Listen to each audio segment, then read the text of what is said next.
বর্তমানে আমির খান কিরণ রাও একে অপরের প্রাক্তন। এই দম্পতির ডিভোর্সের খবরে যেন মাথায় বাজ পড়েছিল গোটা বলিউড ইন্ডাস্ট্রিতে। এরপর ভক্ত অনুরাগীদের মাঝে ডিভোর্সের বিষয় নিয়ে বেশ আলোচনা সমালোচনা হয়েছে।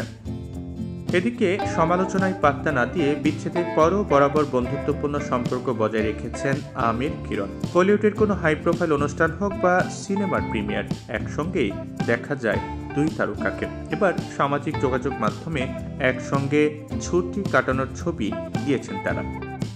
ছেলে আজাদ রাও খানকে নিয়ে ঘুরতে গিয়েছেন আমির কিরণ। রবিবাসরীয় সেই আড্ডার ক্যামেরাবন্দি মুহূর্তেই শেয়ার করে লিখলেন রাও খান হলিডে। ফ্রেমে প্রাক্তন দম্পতির সঙ্গে দেখা গেল তাদের একমাত্র ছেলেকেও।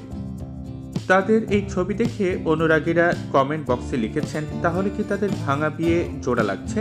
মাসখানেক আগে মসৌরিতে গিয়েছিলেন তারা। সেখানকার ওটস্টক স্কুলে ছেলে আজাদকে ভর্তি করানোর সময় মসৌরিতে একসঙ্গে এই প্রাক্তন দম্পতিকে ঘোরাঘুরি করতে দেখা গেছে। মেয়ে ইরা খানের বিয়ের সময়ও বিগ ফ্যাট হ্যাপি ফ্যামিলি হিসেবে এক ফ্রেমে ধরা দিয়েছিলেন আমির খান কিরণ রাওরা। বিয়ের অনুষ্ঠানে প্রাক্তন স্ত্রীর সঙ্গে খুনসুটির ছবি ভিডিও সামাজিক যোগাযোগ মাধ্যমে ভাইরাল হয়েছিল। এমনকি একসঙ্গে ভর্তিতে গিয়েও ডিভোর্স নিয়ে প্রশ্নের মুখে পড়েছিলেন তারা। সকলের একটাই প্রশ্ন ছিল, আপনাদের একসঙ্গে এত হাসি খুশি দেখায় কেন বিচ্ছেদ হলো? সম্প্রতি আমির খান 10 কোটি টাকার একটি ফ্ল্যাটও কিনেছেন। তাহলে কি আবার নতুন শুরুর পথে হাঁটতে চলেছেন আমির কিরণ?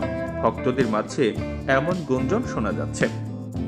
বলে রাখা ভালো, আমির খান এবং কিরণ রাওয়ের দেখা হয়েছিল আশুতোষ গোয়ারিকারের ছবি লগনে কাজ করতে গিয়ে। 2001 সালে তিনি যখন এই পিরিয়ড ড্রামা তৈরি করছিলেন, সেই ছবির প্রযোজক ছিলেন আমির খান, আর ওই ছবিরই সহকারী পরিচালক ছিলেন করণ রাও। সেখান থেকেই তাদের বন্ধুত্ব। তারপর 2005 সালে তারা বিবাহ বন্ধনে আবদ্ধ হন।